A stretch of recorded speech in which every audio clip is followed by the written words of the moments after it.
ॐ यथा सूर्यस्य कान्तिस्तु श्रीरामे विद्यते ह्यः सर्वशक्तिस्वरूपायै देव्यै भगवत्यै नमः।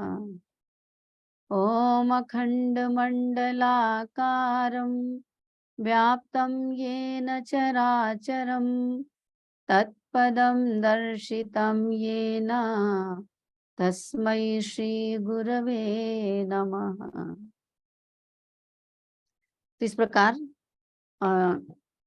महिलाओं का संगठन निर्माण, सबसे पहली बात तो जैसे कि आपको कार्य योजना के अंतर्गत भी ये बात आई थी, ध्यान होगा कि महिला मंडल का निर्माण करना आवश्यक है। महिला मंडल के निर्माण की शुरुआत निर्माण कैसे करें, मतलब निर्माण की शुरुआत कैसे करें, क्योंकि इसके भी चरण होते हैं अलग अलग। एक बार में तो मंडल का निर्माण नहीं होगा। तो यदि आप किसी क्षेत्र में अकेले हों, चलिए ये भी कल्पना करके देखिए, मान लीजिए आप अकेले हों, आपके आस पड़ोस में जनसंपर्क और साहित्य लेकर के चलने के लिए, सूचना देने के लिए, आमंत्रण पत्र लेकर के जाने के लिए, परिचितों के घर में मंगल कौशल जानने का एक बहाना करने करके, माध्यम बना करके मिलने के लिए, जाने के लिए आपको विचार करना पड़ेगा, क्योंकि आप अकेले हैं। शुरुआत करेंगे तो कैसे करेंगे, इसी तरीके से करेंगे। तो किसी न किसी तरीके से आप ये बहाना लेकर के उनके घर में जाएं। आमतौर पे जैसे नवरात्रि होती है तो नवरात्रि का जो अपने पास में पर्चा छपा हुआ होता है, पंपलेट, उसका आमंत्रण लेकर के जा सकते हैं। कोई 5 कुंडी यज्ञ हो रहा है, कुंडी यज्ञ हो रहा है, तो उसका आमंत्रण लेकर के जा सकते हैं। इस तरह से लोगों के घर में जाएं, उनका कुशलक्षेम पूछें और उनके घर के बारे में सामान्य चर्चा करें। इसी तरीके से कुछ दिन बीतने देते हैं, धीरे धीरे घनिष्ठता बनती जाती है। अपरिचितों से जब अच्छा व्यवहार, वार्तालाप ये सब होता है, गायत्री परिवार की गतिविधियों के बारे में आप बताएंगे उनको, साथ साथ की दीदी हमारे यहाँ बाल संस्कार शाला चलती है, अमुक दिन यज्ञ होता है, उसमें बच्चों के नाम से हम आहुतियां देते हैं, किसी का जन्मदिन है, विवाह दिवस है तो आहुतियां देते हैं, या अमुक दिन हमारा ये दीप यज्ञ होता है दीदी, तो सप्ताह में एक दिन बैठते हैं, कीर्तन करते हैं, तो शांति कुंज में ये होता है। इस तरह की बातों को लेकर के, तमाम प्रकार की जो गतिविधियां हैं उसको लेकर के, यज्ञ दीप यज्ञ, साहित्य वगैरह लेकर के जाएंगे आप, तो हाथ में लेकर के जा सकते हैं कि ये साहित्य होता है, शांति कुंज के बारे में, उनके विषय में जुड़ी हुई बातें ये सब बता सकते हैं। तो ये चर्चा करना है उनसे, आरंभिक स्तर पर चर्चा करके उनकी जानकारी बढ़ाइए, इन विषयों को चर्चा का विषय बनाइए। हमारी बहनें क्या है, देखिए बहनें भाई साहब, गप करने में तो कोई कोई उसके लिए कोई विशेषज्ञता नहीं चाहिए ना, हर किसी को गप करना आता है। तो गप करने के लिए, चर्चा करने के लिए इन्हीं विषयों को चर्चा का विषय बनाया जाना चाहिए। और सप्ताह में एक दिन बैठने की बात करें, बहनों की संख्या को बढ़ाने का, परिचितों की संख्या को बढ़ाने का प्रयास करें। समान विचार की 5-7 ऐसे बहनें मिल करके एक दिन सबको इनवाइट किए, और सप्ताह में एक दिन, और थोड़ा भजन कीर्तन शुरू में कर दिए, दीप यज्ञ के बहाने से 1-2 दिन के लिए स्थान निश्चित कर लिया, 1-2 घंटे में हम बैठ करके कुछ कर सकें, आरंभ करिए इस तरीके से। तो ये जब निश्चित क्रम में हर सप्ताह संपन्न होने लगे, तो फिर उसी को हम साप्ताहिक सामूहिक साधना का या दीप यज्ञ का या सत्संग का रूप दे देते हैं, उसी को वो चल निकलता है फिर। और जब ये रूप मिल जाता है तो समझ लीजिए कि युग निर्माण योजना या जो युग साहित्य है उसका एक छोटा सा अंश लेकर के आप प्रज्ञा पाक्षिक ले सकते हैं। प्रज्ञा पाक्षिक तो खैर कार्यकर्ताओं के लिए, अखंड ज्योति को, युग निर्माण योजना को, सिंपल साहित्य को, विशेष रूप से घर परिवार की बातों को लेकर के, इनको लेकर के आप उनको स्वाध्याय कराइए, समझाइए, ज्ञान की भी कुछ बातें करिए। उनको विश्वास हो जाना चाहिए कि यहाँ आपके साथ जब आकर बैठते हैं तो उनके समय का सदुपयोग होता है, समय निरर्थक नहीं जाता। यहाँ वहां की निरर्थक बातें, चारी चुगली, निंदा, या आमतौर पे जिसके लिए आमतौर पर बहनें जिसके लिए बदनाम है थोड़ी सी, उस तरह की चीजें यहाँ नहीं होती, बल्कि उनकी जानकारी बढ़ती है और ये अलग है जगह, ये उन्हें विश्वास होना चाहिए। तो उनसे जीवन निर्माण, परिवार निर्माण, शिशु निर्माण, इस प्रकार की बातें करें। एक तेजस्वी जो बहन है, प्रखर वक्ता के रूप में प्रखर बहन है, नेतृत्व करके पढ़े, बाकी लोग उसको सुने समझें, और इसी प्रकार की कोई और बहन होगी तो उसको सहयोग करें इस प्रकार से। तो बहनों को अपने घरों में भी बैठ करके भजन सत्संग करने के लिए सहमत कीजिए। और अभी ऑनलाइन चल रहा है, जिनके यहाँ जिला स्तर पर बैठकें होती हैं, स्वाध्याय मंडल चलता है, वो उसमें जोड़िए। ऑफलाइन करते हैं तो ऑफलाइन में जोड़िए, ये सब बहुत ही जरूरी है। बारी बारी से अलग अलग बहनों के घर में भी कर सकते हैं तो ये कर लीजिए। धीरे धीरे ये जो समूह है ना, भजन कीर्तन वाला, स्वाध्याय वाला, यही जो है वो ये महिला मंडल की नींव है। दरअसल ये महिला मंडल की नींव तैयार कर रहा है, और धीरे धीरे फिर गतिविधियों से उनको जोड़ते जाएंगे, कुछ कामकाज की बातें, सेवा की भावना उनके भीतर में भरेंगे। ऐसे करके धीरे धीरे धीरे धीरे ये जो है हमारा महिला मंडल का आधार बन गया, महिला मंडल के रूप में वो रूपांतरित हो जाएगा। हाँ, प्रति सप्ताह अवश्य ही सामूहिक रूप से निर्धारित समय पर बैठें, सामूहिक साधना सत्संग करें, कार्य योजनाओं पर आपस में चर्चा मशविरा करें, विभिन्न गतिविधियों के बारे में उपयोगी उनको जानकारियां दें जो चलती हैं। आमतौर पर बहनें जो आ रही हैं उनको विभिन्न कार्यों में उनकी जो किस कार्य में रुचि है, उनकी योग्यता है, उनकी रुचि उनकी योग्यता को टटोल करके, समझ करके उनको भी उस कार्य को करने के लिए प्रेरणा दे सकते हैं, दीजिए। कोई बहन ऐसा लगता है कि हाँ ये बहन हमारे काम की, तो उनको प्रशिक्षण की बात करिए, उनको प्रशिक्षित करना है। धीरे धीरे धीरे धीरे उनका स्तर बढ़ता जाएगा, महिला मंडल के रूप में ये एक सफल शुरुआत होती चली जाएगी, है ना। तो ये हो गया महिला मंडल, इस तरह से शुरू करेंगे। महिला मंडल बन गया आपका, महिला मंडल आपका बन गया, ये मान करके चलिए। इसी के साथ साथ अब ये जाने महिला मंडल कहाँ बनेगा। आप बहुत अच्छे से जानते हैं कि आप जिस जिस ब्लॉक में रहते हैं, मतलब जिस गांव में रहते हैं, या जिस वार्ड में रहते हैं, जिस शहर में रहते हैं, वहां पर आप अपना महिला मंडल बनाएंगे। लेकिन ये महिला मंडल ब्लॉक स्तर पर, जिला स्तर पर भी बनेगा। मतलब महिला मंडल नहीं, संगठन बनेगा। जिला स्तर पर संगठन, ब्लॉक स्तर पर संगठन बनेगा। तो ये संगठन जो है वो आपके निचले स्तर पर भी जाएगा। तो पहले तो इकाई स्तर पर कितने महिला मंडल कहाँ से हैं, उनकी संख्या को देखिए। अगर बन गया होगा तो ब्लॉक से नीचे इकाई होती है। एक ब्लॉक में 10-10, 12-12, 15-15 इकाइयां भी होती हैं।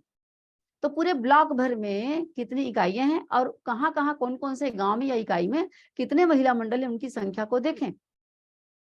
और सभी महिला मंडल से 2-2 संचालिकाओं को लेकर के एक बड़ा महिला मंडल, किस स्तर का, इकाई स्तर का, इकाई स्तर का मंडल बनाने, संगठन कहना चाहिए इसको, मंडल कहने के बजाय इकाई स्तर का संगठन बन जाएगा।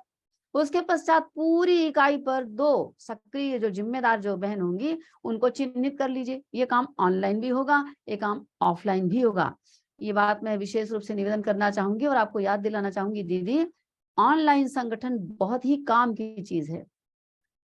जिनके जिले में, ब्लॉक में, इकाई में अगर ऑनलाइन संगठन आपका है, आप पूरे प्रांत में आपकी स्थिति सबसे ऊंची होगी निश्चित रूप से। क्यों? ऑनलाइन में जुड़ना आसान है ना। अभी देखिए, प्रांत के ये अलग अलग कोने से जो भी जुड़ी हैं, भले संख्या उनकी कुछ भी हो, लेकिन जो जुड़ गई हैं जो बहनें, उन बहनों का आपस में जो समझ है, समझ विकसित हुई है, या वो जिस कार्यक्रम में शरीक होकर के प्रशिक्षित हो रही है, उनका स्तर निश्चित रूप से बढ़ेगा, बढ़ ही जाता है, जानकारियां बढ़ जाती हैं। तो आप ऑफलाइन भी और ऑनलाइन भी दोनों तरह से विचार करिए। ये सफल नेतृत्व के लिए, सक्रिय नेतृत्व के लिए ये ध्यान रखना जरूरी है। तो इकाई स्तर पर हो गई, अब इसी तरह से ब्लॉक स्तर पर भी। तो जितने भी इकाइयों में जितनी बहनें, उसमें से 2-2 बहनें सब जगह से उठाए और ब्लॉक स्तर पर उनको चयन करके एक संगठन बना लिया, तो ब्लॉक स्तर का संगठन हो गया है। ठीक है। और सभी ब्लॉकों से इसी प्रकार से 2-2 सक्रिय निकाल करके कुशल नेतृत्व करने वाली बहनों को निकालेंगे, तो वो जिले स्तर, वो आपका जिले स्तर का बन जाएगा। आगे जाकर के वो जिले स्तर पर बनता है। ब्लॉक से चुनी हुई बहनें जिले में आती हैं, इकाई से चुनी हुई बहनें जैसे ब्लॉक में आती हैं, ब्लॉक से। तो कोई भी सूचना या कोई भी गतिविधि, हम जैसे शांति कुंज से कोई सूचना आई किसी ग्रुप में, या प्रांत से कोई सूचना आई ग्रुप में, तो वो तुरंत 2 मिनट में बिल्कुल टॉप टू बॉटम एकदम निचले स्तर पर एक एक गांव में वो सूचना पहुंच जाएगी। तो इस पर ध्यान दिया जाए कि संगठन संगठन संगठन, परम पूज्य गुरुदेव ने कहा है, संघौ शक्ति कलयुगे, कलयुग में संगठन की शक्ति ही महत्वपूर्ण है। और संगठन की शक्ति जहां है, वहां पर कहते हैं गुरुदेव की बेटा, मैं वहां होता हूं जहां पर संघबद्ध होकर के रहते हैं आप लोग, जहां संगठित होकर के रहते हैं, आपस में प्रेम से रहते हैं और उनकी चर्चा होती है, मतलब उनके कार्यों की चर्चा होती है, मिशन की चर्चा होती है, वहां पर परम पूज्य गुरुदेव की, हमारी गुरु सत्ता की उपस्थिति होती है। ये विश्वास उन्होंने दिलाया है। तो ये हमारी, ये समझ में हमारी बात अच्छी तरीके से आ जानी चाहिए।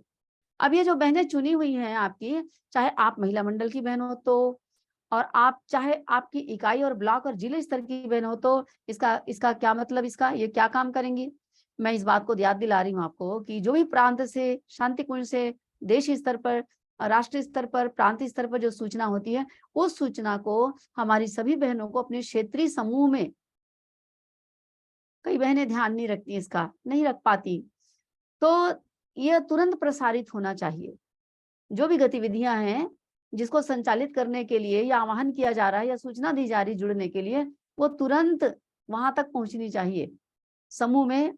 चाहे आप व्हाट्सएप के माध्यम से, ये तो बहुत आसान है व्हाट्सएप के माध्यम से प्रेरित करना, वहां भी हम कई बार, हमारी बहनें कई बार पीछे रह जाती हैं, उसे 2 नंबर का काम समझती हैं कि उसमें आलस्यता करती हैं, कुछ समझ में नहीं आया। लेकिन ये काम जो है वो क्या, सामने परोस करके थाली रखी हुई है और आपने उसको ना खाया ना खिलाया, ये तो वैसी वाली बात हो गई। तो ये ध्यान रखने की बात है एक। और दूसरी बात इसके साथ ये भी है कि आप उसमें उसकी जानकारी को केवल लेकर के दूसरों को बताना नहीं, बल्कि उसको इम्प्लीमेंट करना, उसको कार्यान्वित करना भी होता है। तो कार्यान्वित करेंगे तो हम कहेंगे कि हाँ भाई, ये हमने संगठन को निभाया, संगठन बनाया और संगठन के नियमों पर हमने चलने की शुरुआत हमारी हुई, ये आप कह सकते हैं। तो ये सभी बहनें जो विभिन्न स्तरों पर चयनित होंगी, वो इस प्रकार से महिला मंडलों से संपर्क बनाना, शांति कुंज से लेकर के प्रदेश, जिले, क्षेत्र की समस्त सूचनाओं को, बैठक संबंधी, कार्यक्रम संबंधी, अन्य दूसरे प्रशिक्षण की, आमंत्रण संबंधी जो भी सूचनाएं हैं, उनको शीघ्र प्रेषित करना। और आत्मीयता विस्तार हेतु भी, ऐसा नहीं कि केवल काम की बातों को ही प्रेरित कर रहे हैं, जैसे सरकारी काम होता है, सरकारी सूचनाएं प्रेषित कर दी जाती है और किसी ने देखा नहीं देखा, किसी ने उसको कार्यान्वित किया नहीं किया, ध्यान दिया नहीं दिया, उसका कुछ होशो हवास नहीं है। नहीं भाई, हमारा कोई सरकारी काम थोड़े है। तो आत्मीयता विस्तार हेतु भी बहनें जो हैं वो दूसरी बहनों के प्रति जिम्मेदारी लें, उनके साथ में आपस में आत्मीयता विस्तार करना, केवल काम की बात नहीं, दूसरी बातें भी करना, ये भी आवश्यक है ना। क्या क्या जिम्मेदारी संभालेंगी, इस क्रम में आ रही हैं। तो क्षेत्र में बहनों के द्वारा चलाई जाने वाली जो भी गतिविधियां, उसका समाचार बनाएं, समाचार बनाइए, समाचार बना करके प्रज्ञा समाचार हेतु प्रांत में शांति कुंज तक पहुंचाने की व्यवस्था बनाना। आप में से कितनी बहनें, देखिए आप लोग बहुत काम करते हैं, बहुत ऑफलाइन इतना काम होता है, ऑनलाइन इतना काम होता है। जो इनकी संयोजिका बहनें हैं, जो संगठन की जो जिम्मेदार बहनें हैं, क्या ये काम हम कर पा रहे हैं? देखिए, इसको करना है तो गतिविधियों का समाचार बनाइए, आप अपने क्षेत्र के समाचार पत्रों में दीजिए, हमारे शांति कुंज के प्रज्ञा अभियान में छपने के लिए दे सकते हैं, नहीं दीजिए। ऑडियो, वीडियो, फोटो, व्हाट्सएप, इन सब का सहारा लेकर के समय के साथ चलिए, समय के साथ चलिए, समय के साथ चलना आवश्यक है। फिर क्षेत्र की आवश्यकता अनुसार और गतिविधियों को संचालित करने के लिए बहनों को प्रशिक्षण से प्रांत के साथ में जोड़ना और केंद्र के साथ में जोड़ना, शांति कुंज के साथ में जोड़ना। अभी थोड़े दिन पहले शांति कुंज स्तर पर, शांति कुंज से केंद्र स्तर पर, पूरे राष्ट्रीय स्तर पर बाल संस्कारशाला का 5 दिवसीय प्रशिक्षण हुआ था। उसमें आप लोगों ने कितनी उसमें सहभागिता निभाई, देखिए इतना शानदार प्रशिक्षण हो था, हमारे वरिष्ठों के द्वारा दिया गया था, शांति कुंज के द्वारा संचालित था। तो इसी प्रकार की गतिविधियां जो भी, जैसे ये चल रहा है, नारी जागरण के अंतर्गत चल रहा है, तो इसमें उनको जोड़ना, प्रेरित करना, नियोजित करना, ये आवश्यक है। जिससे कि तराशने की बात है, तराशते एक तो पहले तो खोज लिया, उनको ढूंढ खोज लिया, तलाश लिया बहनों को। अब दूसरे क्रम में जो तराशने की बात आती, बहनों को प्रशिक्षित करना, उनको ट्रेनिंग देना, उनको विभिन्न गतिविधियों में तराशना, मतलब उनकी दक्षता को बढ़ाना, उनकी कुशलता को, कार्यकुशलता को बढ़ाना, ये प्रशिक्षण के माध्यम से ही तो होता है। प्रशिक्षण के माध्यम से होता है तो प्रशिक्षण में जोड़ेंगे तब होगा। तो ये भी एक बहुत महत्वपूर्ण काम है ना। और इसलिए बहनों की प्रतिभा को, उनकी कार्य क्षमता को पहचान करके उसी के लायक, जिस लायक वो है, कौन कर्मकांड में दक्ष है, तो कौन श्रद्धा वाली चीजों में प्रमुख होती है, तो कौन थोड़ी पढ़ी लिखी है जो स्कूल में जाने के लायक है। सबका स्तर, सबकी प्रतिभा अलग अलग होती है, अलग अलग बहनें अलग अलग जगह अपना बेहतर प्रदर्शन कर सकती हैं। तो जो बहन जिस क्षेत्र में, जिस कार्य में बेहतर प्रदर्शन कर सके, बेहतर तरीके से उनका परफॉर्मेंस हो सके, ऐसी गतिविधियों के साथ उनको जोड़ना चाहिए, उनका नियोजन करना चाहिए। इस बात का ध्यान जो रखेंगे वो अपनी बहनों का सही नियोजन कर पाएंगे तराशने के बाद में उनका नियोजन होता है। इसलिए इस काम में हम कोई आलस्य प्रमाद ना करें स्वयं और ना औरों को करने दें। हम जितना ज्यादा सतर्क और जागरूक रहेंगे, सतर्कता के साथ में बहनों से हम बातचीत करेंगे फोन के द्वारा, व्हाट्सएप के द्वारा, है ना, न्यूज के मैसेज के द्वारा, तो हम उतने ही ज्यादा सफल नेतृत्वकर्ता साबित होंगे। आपके लिए कह रहे हैं, आप सफल नेतृत्वकर्ता होंगे अपने क्षेत्र के। इसलिए फिर नित्य प्रति सभी बहनें अपनी सुविधा अनुसार 2 घंटा समय निकाल करके गुरु सत्ता को, मिशन को समय दान में जरूर दें, समय दान में अर्पित करें। इससे अधिक बन सकता है तो अति उत्तम, बहुत अच्छी बात। लेकिन 2 घंटे का समय नित्य प्रति आप जरूर निकालें। आप फील्ड में जाइए, अपनी बहनों से मिलने जाइए, चाहे किसी विषय की ट्रेनिंग दीजिए, प्रशिक्षण दीजिए, चाहे प्रशिक्षण लीजिए, चाहे ऑनलाइन जुड़ करके प्रशिक्षण लीजिए दीजिए, चाहे ऑफलाइन लीजिए दीजिए, लेकिन वो 2 घंटा घर में नहीं रहेंगे आप। जैसे नौकरी होती है तो नौकरी में कैसे समय सुनिश्चित रहता है, 10 बजे आपको स्कूल के लिए घर से निकलना है, मतलब पानी गिरे पत्थर गिरे आपको रेनकोट पहनना है, आपको छाता वो करके, और चाहे किसी को बुला, कुछ भी करके आप घर में नहीं रहते, घर से बाहर जाते निकलते हैं और अपना गंतव्य में पहुंच जाते हैं। नहीं तो तनख्वाह कट जाएगी, इस बात का डर लगा रहता है। तो यहाँ हमें तनख्वाह तो नहीं मिलती है, मुद्रा के रूप में तनख्वाह नहीं मिलती है, लेकिन आप सब बहुत अच्छी तरीके से जानते हैं कि मिलना क्या है उसकी तो चिंता हमें है नहीं, समय दान ये तो देने की चिंता है। इस बात की फिक्र होनी चाहिए हर बहन को कि आज मेरा कोई समयदान नहीं हुआ, आज मैंने भगवान के काम के लिए, गुरुदेव के लिए मैं वचनबद्ध हूँ, दीक्षा मैंने लिया है तो, लेकिन मैंने अपना वो वचन को का निर्वहन मेरा नहीं हो पाया। इसकी कसक, इसकी पीड़ा होनी चाहिए, हर बहन को होनी चाहिए। क्योंकि उस दिन को याद रखिए जब दीक्षा लिए थे दीदी, दीक्षा लिए थे तो दीक्षा में उपासना, साधना, आराधना, 3 शर्तें ये थी, ये करेंगे। और चौथा और 5वां समयदान, अंशदान, जो प्राण है आराधना का, इसके लिए हम सबको शपथ दिलाई गई है। हम सब ने समर्पित होकर के इन 5 शर्तों के प्रति अपनी सहमति दी है। इस शर्त पर हमें दीक्षा दी गई है। समयदान, अंशदान बेहद जरूरी है। वही गायत्री परिवार में परम पूज्य गुरुदेव के द्वारा दीक्षित माना जाता है, इसीलिए तो शर्त में शामिल किया गया है, इसीलिए तो शर्त में शामिल किया गया है। और ये जगह जगह गोष्ठियों में बताई गई बात, आप गुरुदेव के पुराने प्रवचन, उनके क्लिपिंग निकाल करके देखिए कि समयदान को लेकर के गुरुदेव ने कितनी कितनी बातें कही होगी, कितनी कितनी बातें कही होगी।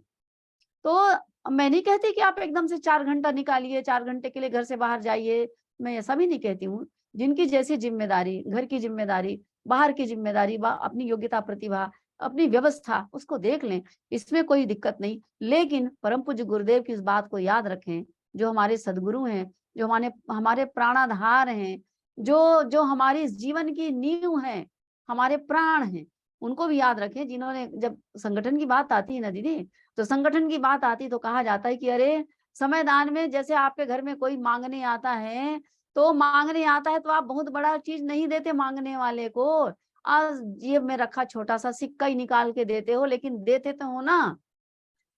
अरे उतना ही छोटा सिक्का निकाल के दे दो। तो प्रतिदिन का जो 1 घंटा है ना, ये प्रतिदिन का 1 घंटा वही वाला है। आपको कोई 1 साल और 1 महीना के लिए आप सन्यासी बन जाइए और घर छोड़ दीजिए, नहीं कह रहे हैं, आप नौकरी छोड़ दीजिए, ये नहीं कह रहे हैं, लेकिन समयदान, अंशदान, समयदान, समयदान, समयदान बेहद जरूरी है। समयदान मतलब गायत्री परिवार जिंदा रहेगा समयदान की कीमत पर। समयदानियों के कंधे पर ही एक मिशन खड़ा है, इस बात को याद रखना चाहिए हम सबको। परिवार में जिनकी जिम्मेदारी कम है, जिन बहनों की, तो वो बहनें अधिक से अधिक समय नारी जागरण अभियान के लिए निकाल सकती हैं, निकाल रही हैं, ये बहुत प्रसन्नता की विषय है। लेकिन हमारी बहुत सारी ऐसी बहनें हैं जो इस बात को दरकिनार कर देती हैं, महत्वपूर्ण नहीं समझती हैं। तो महत्वपूर्ण समझने की जरूरत है। तो कुल मिलाकर यही बात है, अपनी सुविधा, परिस्थिति, व्यवस्था, परिवार की जिम्मेदारी, इन सबको ध्यान में रखें, लेकिन अपने संकल्पों को पूरा करने के लिए, 21वीं सदी नारी सदी को पूर्ण करने के लिए, और ये जो नारी जागरण कार्यशाला लगी हुई है ना, इसकी महत्ता को समझते हुए जागरूक रहें। और धीरे धीरे अवश्य एक दिन हम प्रांत स्तरीय संगठन का स्वरूप जब उभरेगा तो उसमें हमारी गिनती, आपकी गिनती आएगी, आप मील के पत्थर बनेंगे निश्चित रूप से। तो संगठन संबंधी बातें जो हैं ये क्या जिम्मेदारी संभालनी है, ये मैंने आप लोगों को निवेदन किया। अब कुछ बातें आती है, संगठन तो हमने चलिए पेपर में बना लिया, कोशिश भी किया ईमानदारी से, चलिए ठीक है। लेकिन जैसे परिवार होता है ना, परिवार भाई विवाह हो गया, 2 पति पत्नी बन गए, 2 बच्चे हो गए, घर परिवार में और भी लोग हैं, बुजुर्ग लोग हैं, और भी लोग हैं, परिवार बन तो गया, लेकिन परिवार में जो आए दिन ये जो टकराव होते हैं, कलह क्लेश होते हैं, जिसके कारण परिवार की सुख शांति भंग होती है, या परिवार जिस उद्देश्य से बना हुआ है वो उद्देश्य को प्राप्त नहीं कर पाता, ये कहीं ये जो दुर्भिसंधियां हैं तमाम प्रकार की वो ना हो, और वो अपने उद्देश्यों को परिवार पूरा कर पाए, परिवार की सुख शांति भी बनी रहे, और प्रत्येक व्यक्ति को परिवार की वो जो वटवृक्ष कहते हैं, जिसकी छांव में लोग पनपते हैं, विकसित होते हैं, उस प्रकार से हो पाए। ये कब होगा? ये तब होगा जब हम संगठन को मजबूत बनाने के लिए कुछ जो इससे संबंधित जो उपयोगी बातें हैं, या ये भी शर्तें कह लीजिए, इन शर्तों को, उपयोगी सूत्रों को, सूत्र कहना चाहिए, इन्हें याद रखेंगे और उसका पालन परिपालन करेंगे और करवाएंगे। तब ये परिवार ही तो है हमारा, ये संगठनात्मक परिवार, युग निर्माण परिवार, बहनों का परिवार, ये परिवार ही तो है। तो जैसे अपने निजी परिवार के कुछ सूत्र होते हैं, कुछ फार्मूले होते हैं, कुछ शर्तें होती हैं, जिसको स्वीकार करना, मानना जरूरी होता है, उसी प्रकार से संगठन को मजबूत बनाने के लिए, अपने गायत्री परिवार संगठन को मजबूत बनाने के लिए, उद्देश्य को पूरा करने के लिए ये भी जरूरी है। मैं चाहूंगी कि इस बात को हम बहुत गंभीरता से समझें और अपनी समीक्षा भी करते चलें। सबसे पहली बात, संगठन की बहनें, मतलब अब सभी आ गए ना, सभी संगठन आ गया। आप अपने यहाँ महिला मंडल के रूप में जो 8-10 बहनें बैठती होंगी, वो भी आपका संगठन है। इस प्रांत स्तर पर जो हम लोग इसमें 100-150 लोग जुड़ते हैं, प्रशिक्षण में अलग अलग, प्रशिक्षण में अलग अलग लोग, जो भी 50-100 लोग जुड़ते चले जाते हैं, ये भी अपना एक संगठन है। आपका जिला स्तरीय संगठन है, ब्लॉक स्तरीय संगठन, जो कुछ भी होगा, वो सब संगठन के संबंध में ये बात हो रही है। तो समूह की, संगठन की सभी बहनें आपस में मिलते रहें, जहां फेस टू फेस डायरेक्ट मिल सकते हैं, जैसे महिला मंडल प्रत्यक्षतः मिलता है, तो सप्ताह में 1 दिन मिलेंगे, ये जरूरी है, ताकि घनिष्ठता, आत्मीयता बने। और प्रांत स्तरीय, जिला स्तरीय, ब्लॉक स्तरीय, जिनसे आप रोज नहीं मिल सकते, कैसे मिलेंगे? बहुत दूर दूर होते हैं, दूरियां बहुत होती है ना, भौगोलिक दूरियों की वजह से हम उनसे नहीं मिल पाते। तो अब भगवान की कृपा से मीडिया का जमाना है, फोन कीजिए, जूम मीटिंग को ज्वाइन कीजिए, सप्ताह में 1 दिन क्यों मांगा जाता है आपको? कल प्रांत स्तरीय गोष्ठी जैसे है मान लीजिए, तो आप उसमें जुड़ेंगे, जब जुड़ेंगे तभी तो उस संगठन के अंग बनेंगे, प्रामाणिकता रहेगी आपकी, आप कुछ काम कर पाएंगे, आपको दायित्व दिया जा सकेगा, आप कुछ करने की स्थिति में तभी आएंगे ना, जब वो सारी बातों की जानकारी रहेगी। आत्मीयता भी तभी बनती है, घनिष्ठता भी तभी बनती है। तो आत्मीयता, घनिष्ठता को बनाए रखने के लिए साप्ताहिक सत्संग में नियमित रूप से जुड़ना, और ये साप्ताहिक ऑनलाइन मीटिंग में जुड़ना जो आपने निर्धारित कर रखा है, या अपने जिला स्तर पर जुड़ना, मिलना, फोन से बातें करना, ये दीदी बहुत जरूरी है। इस बात को तो गांठ बांध करके आप अपनी पल्लू में 2 गांठ लगा लीजिए, ये बेहद जरूरी, बेहद जरूरी है। गोदना गोद लीजिए आप अपने, कि क्या क्या कर सकते हैं आप, देखिए, जिससे कि आपको हमेशा याद रहेगी। इतना ही कहना है मेरा। अब ये साप्ताहिक सत्संग गोष्ठी जो होगी, हर शाखा में जो होगी, वर्ष भर चले, कितने दिन तक? ऐसा नहीं कि अभी 2-4 महीने चलाएंगे, अभी कुछ कुछ काम ज्यादा है तो अभी बैठना जरूरी है। हाँ, जब काम चल रहा है तब तो बैठना अनिवार्य है, नहीं तो वो तो सारा काम चौपट हो जाएगा। लेकिन इसके बाद भी ये नियम रहना चाहिए हमारा, कि हम प्रति सप्ताह 1 बार कम से कम मिलेंगे, और ये वर्ष भर चलेगा, और कुछ ना कुछ गतिविधियां इसके माध्यम से चलती रहे, तो बहनें निरंतर चलाती रहेंगी और नियमित रूप से बनी रहेंगी, आपस में उनका मिलना जुलना, उनकी आत्मीयता, वो सब बनी रहेगी। यदि नियमित साप्ताहिक बैठक में कोई सदस्य नहीं आता है, होता ही है, सारी बहनें हर समय मौजूद तो नहीं रहती, कभी कोई अनुपस्थित हो गई, कभी किसी के घर में कुछ हो गया, तो हमें उसकी जानकारी भी होनी चाहिए, उसकी जानकारी होनी चाहिए। जो सदस्य अनुपस्थित हो गया, जो बहन अनुपस्थित हो गई, तो उनका कुशल समाचार पूछें, फोन के द्वारा पूछ लें, कारण को जान लें, संभव है आसपास रहती तो उनके घर में चली जाए कोई एक आध बहन भाई, चले जाएं, पूछ लें।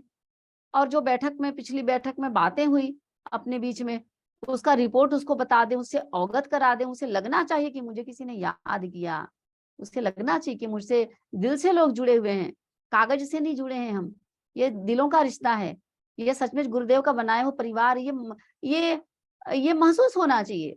आपको नाराज होने का भी हक है, प्यार वाला नाराज, आप नाराज से बोल भी सकती हैं, हाँ आप क्यों आएंगे, मत आओ, हाँ, हम ही लोग करेंगे, हम ही लोग ठेका लिए हैं। आप प्यार से बोल सकते हैं, लेकिन अगली बात उसको प्यार भी करिए। ये प्यार का ही परिणाम ये भी होता है। तो ये कहने का एक ही मतलब है कि आत्मीयता जो है ना पता चल जाती है। कुछ दिनों के बाद में पता चल जाती है भले, तुरंत नहीं पता चलेगी, तो ये होना चाहिए। वही महिला मंडल, वही समूह सक्रिय हो पाता है, सफल हो पाता है, कहना चाहिए सफल हो पाता है और सक्रिय रह पाता है, ये भी है जिन्हें परस्पर आत्मीयता हो।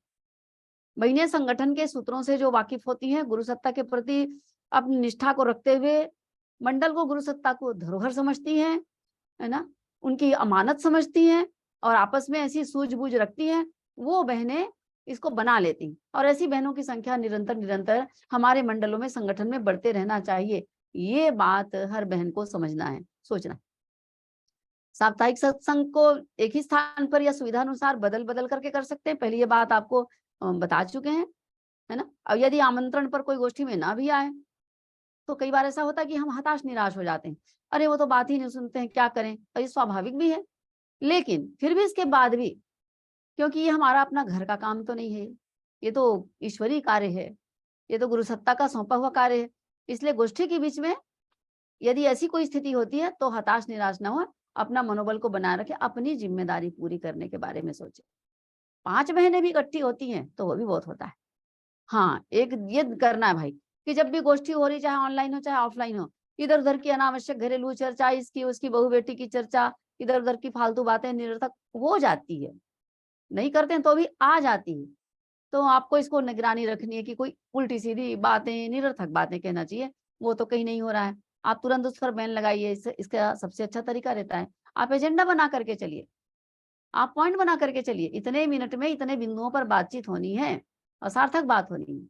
और ईमानदारी बरतिए, अपनी बहनों के प्रति ईमानदारी बरतिए। जैसे अभी ये हम लोग ऑनलाइन जुड़े, एग्ज़ाम्पल के लिए ऑनलाइन जुड़े हैं। मुझे किसी बहन से बातचीत करना, मैं देख रही हूँ आपको। अब जैसे ही मैंने आपको बात करने के लिए सोचा, तो आप तुरंत मान लो अपना वीडियो को ऑफ कर लेते हो। वीडियो ऑफ कर लेते हो या किसी तरीके से, अब ये तो डिस्कनेक्ट भी हो जाते हैं, या तो फिर आप बाहर निकल गए। पता तो नहीं चलेगा मेरे को कि डिस्कनेक्ट हुए, कोई आप बाहर निकल गए। मैं जानती हूँ क्या? मैं तो नहीं जानती, लेकिन आपकी अंतरात्मा तो जानती है ना। इसे कहते हैं ईमानदारी। ईमानदारी बरतना है भाई। तो जो ईमानदारी बरत करके एक-दूसरे के साथ में जुड़े रहते हैं, वो निश्चित रूप से केवल सफल नहीं होते, अनेकों की सफलता के केंद्र बिंदु बन जाते हैं। आपका अपना एक छोटा-सा संगठन है दीदी, वो न जाने कितने लोगों का मार्गदर्शन करेगा आगे जा कर के। इस बात को याद रखें। संगठन सशक्तिकरण के लिए जो उपयोगी सूत्र हैं, व्यवहारिक कुछ सुझाव कहना चाहिए, इसको व्यवहारिक बातें कहनी चाहिए, सावधानियाँ भी कह सकते हैं। तो ये क्यों बोल रही मैं? ये अंदर से आता है, ये पता नहीं ये राक्षस कब कहाँ घुस जाए, इसका कोई ठिकाना नहीं। तो ये ध्यान दीजिए, क्या ये ना सोचे कोई बहन कि मैं सब काम कर लूँगी, कोई नहीं जुड़ेगा तो नहीं जुड़ेगा, जाने दो, मैं तो साहसी हूँ, प्रशिक्षित हूँ, मुझे तो सब आता है, मुझे किसी को सहयोग की ज़रूरत नहीं है। ना, ये बहुत बड़ी गलती हो जाएगी। स्वयं को सर्वगुण संपन्न कभी ना समझें। जैसे एक-एक ईंट को लेकर के पूरा भवन बनता है ना, एक-एक सीख को लेकर के झाड़ू बनती है, बाँध देते हैं तो। तो वैसे ही परस्पर आपस में सहयोग करके, चाहे मान वो कम पढ़ी-लिखी ही क्यों ना हो, लेकिन जब वो एकत्रित होती हैं, इकट्ठी होती हैं, तब फिर कार्य करने में सक्षम हो पाते हैं। तो क्योंकि कोई भी बहन कुछ विषय में ही वो रहती है ना, मतलब प्रशिक्षित रहती कहना चाहिए, या विशेषज्ञ रहती है। सारे विषय की विशेषज्ञ कोई व्यक्ति थोड़े होता है। कोई किसी में किसी की विशेषज्ञता है, किसी की किसी में विशेषज्ञता है, किसी की किसी में विशेषज्ञता है। भाई अलग-अलग लोगों की अलग-अलग क्वालिटी होती है, उनकी रुचि होती है। भगवान ने सबको कुछ ना कुछ दे रखा है। तो दे रखा है जो कुछ भी, उसका उपयोग किया जाए और उनको जोड़ा जाए और उनसे जुड़ा जाए। तो अपने मन में इस प्रकार के कोई भाव ना आने दें कि मैं ही सर्वगुण संपन्न हूँ और मुझे किसी की जरूरत नहीं है, और सब जगह अपना हाथ भी मत पसारा जाए।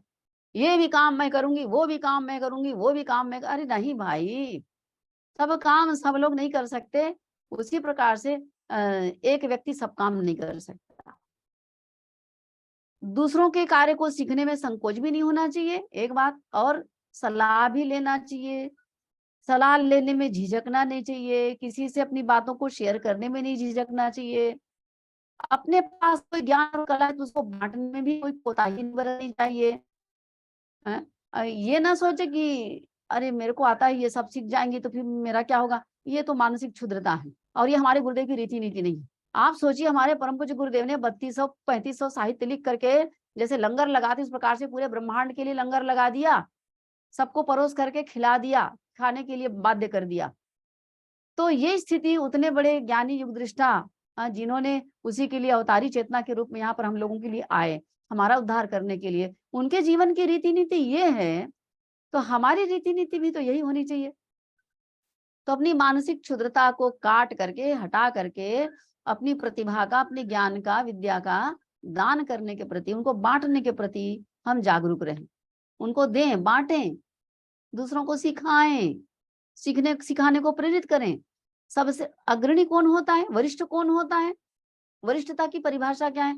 तो हमारे यहाँ वरिष्ठता की परिभाषा ये दी गई है गायत्री परिवार में संगठन के दृष्टिकोण से कि सबसे अग्रणी वो होता है जो अपने अलावा औरों को, अपने घर के परिवार के लोगों को या अपने जिगरी जो दोस्त होते हैं, बहुत क्लोज्ड होते हैं, उनकी बात नहीं कर रही हूँ, वो लोग तो वैसे ही पा लेते हैं, लेकिन उनके अलावा अन्य को भी कितने लोगों को आपने पढ़ाया, बढ़ाया, आपके पास में जो उसको दूसरों को दिया, दूसरों को श्रेय दिया।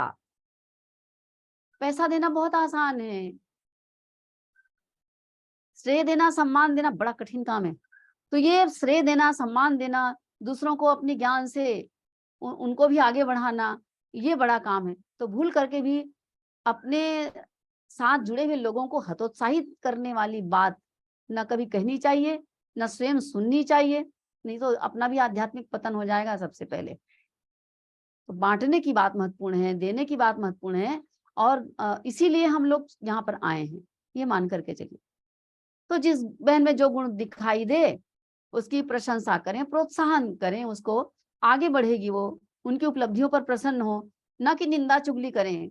हाँ, कमियों को दूर करने के उद्देश्य से उनको आप वाकिफ करा सकते हैं कि आप में ये कमी दीदी, इसको ये दूर करना है, इससे और अच्छा बन जाएगा, बहुत बढ़िया। ये कहें, अकेले में कहिए, संतुलित शब्दों में कहिए, कई लोगों और उनको जांच करके कहिए, उनके स्वभाव को जांच करके भी कहिए। कई लोग इस बात को बहुत भारी मान लेते हैं, उनको बड़ा इंसल्टिंग महसूस होने लगता है, तो पहले जांच लीजिए तब बोलिए ना, ये भी बड़ा डेंजर काम है, थोड़ा खतरनाक काम है ये।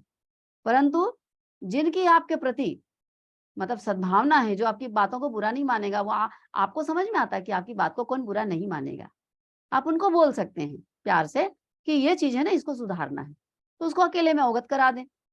एक दूसरे का हम सम्मान करें। ये जो द्वेष है और प्रतिशोध है और ये आगे ना बढ़े, मेरे को सम्मान नहीं मिला या इसको अवसर मिला मुझे नहीं मिला, ये इस प्रकार की बातों को तो आप ना गठरी बांध करके अब इसको विदा करने का समय है। कहीं आपके आसपास कहीं होगा कोई तालाब वाला, विसर्जित कर दीजिए। एक बढ़िया यज्ञ वगैरह होता है, हाँ, तो यज्ञ में शांति पाठ करते हैं, तो ये पता नहीं ये वाला करते हैं कि नहीं करते हैं, ये भी एक करना चाहिए, ये उसको विसर्जित कर दीजिए, नहीं तो हम हंसी के पात्र बन जाएंगे, प्रामाणिकता खोएगी और इस हमारा संगठन जो बहुत कमजोर हो जाएगा। कई बार ऐसा हो जाता है, ऐसा हो जाता है। देखिए, मानवीय प्रवृत्ति है ना, मानवीय प्रकृति, मानवीय प्रवृत्ति, अपनी चलाने की महत्वाकांक्षा, मेरे को क्यों नहीं पूछा, और ये ऐसा वैसा, इस प्रकार की बातें बहुत आती है संगठन में। थोड़े छोटे से पति पत्नी बच्चे 4 प्राणी रहते, वहां पर जब ऐसी बातें आती है, 2 सगे भाई होते, वहां पर जब ऐसी बातें आ जाती है, तो फिर इतना बड़ा संगठन है, कहाँ के आप, कहाँ के वो, कहाँ के हम, मैं, ये इतने तो ये आ नहीं सकते क्या? ये आ सकते, ये कोई बड़ी बात नहीं है। तो स्मार्टनेस कहाँ है? कहाँ है? करना क्या, बड़ी बात क्या है? बड़ी बात है कि आप इन बातों को किनारे दर किनार करके आगे कैसे बढ़ते हैं, इसके लिए दूसरों को आप क्षमा कैसे करते हैं या दूसरों को स्थान कैसे देते हैं, ये महत्वपूर्ण है। और जो बोले वो करें, जो बोले वो करें, जो करें वही बोलें, तो आपकी प्रामाणिकता बढ़ जाती है। तो ये करेंगे तो बात बनेगी, और महत्वाकांक्षी रहेंगे और किसी को सह नहीं पाएंगे, कहाँ भागेंगे, भाग भाग करके यहाँ जाएंगे वहां जाएंगे, अंत में अकेले ही रह जाएंगे। तो बहनों, संगठन की शक्ति अपार। पूज्य गुरुदेव बताते हैं, संगठन की रीति नीति एक किताब है, किताब का नाम बता रही हूँ, उस किताब को जरूर सबको पढ़ना चाहिए, संगठन की रीति नीति। आप जानते हैं, सूत का एक धागा जो है वो तुरंत टूट सकता है, बहुत आसानी से, शीघ्रता से, लेकिन उसकी 150 की संख्या उसी धागे की आपस में संगठित हो जाए तो वो डोरी का रूप ले लेगा, मजबूत रस्सी का रूप ले लेगा, उसको तोड़ना मुश्किल है। और इतिहास इस बात की साक्षी है आपने कई घटनाएं देखी, कई किताबें पढ़ी होंगी, कई आपने इतिहास में ऐसी बातें सुनी होंगी कि जिनके भीतर किसी भी कारण से मान लो फूट पड़ जाती है तो उनका संगठन बहुत कमजोर हो जाता है, वो अकेले रह जाते हैं, किसी भी काम के लिए चाहे वो कितने प्रतिभाशाली हो, कितने भी ज्ञानवान हो, सार्थक परिणामों नहीं दे सकते। तो जैसे एक बूंद पानी को जमीन में डालें तो तुरंत सोख लेते हैं, परंतु उस पानी की एक बूंद को, दो बूंद को तालाब में डाल दिया जाए, नदी में डाल दिया जाए, समुद्र के रूप में डाल दिया जाए तो प्रचंड शक्ति का परिचय देने लग जाता है, मतलब वो शक्तिशाली हो जाता है। वैसे शक्तिशाली नहीं होता, यही बात है। तो बहनों से बारंबार निवेदन है कि अपनी व्यक्तिगत महत्वाकांक्षा, स्वार्थ या किसी अन्य प्रकार की बहकावे में, दूसरों के बहकावे में आकर के अपने मार्ग को न छोड़ेंगे। मार्ग को छोड़ करके जो इधर उधर होते हैं वो संगठन को दांव में लगाते हैं, आप अकेले रह जाते हैं। जिस उद्देश्य से गायत्री परिवार, जिस उद्देश्य से संगठन गुरुदेव ने बनाया, माता जी ने बनाया, हम उन सबको समझें और विशाल लक्ष्य को, इस विराट कार्य योजना के संकल्प को पूरा करने के लिए हम आपस में जुटें, इसके लिए ध्यान दें और ये हम तब पूरा कर पाएंगे। ये संगठन से संबंधित बात रही। अब ये संगठन संबंधी बातें जैसे ही होती है तो उसके पश्चात आप क्या बताएंगे बहनों को?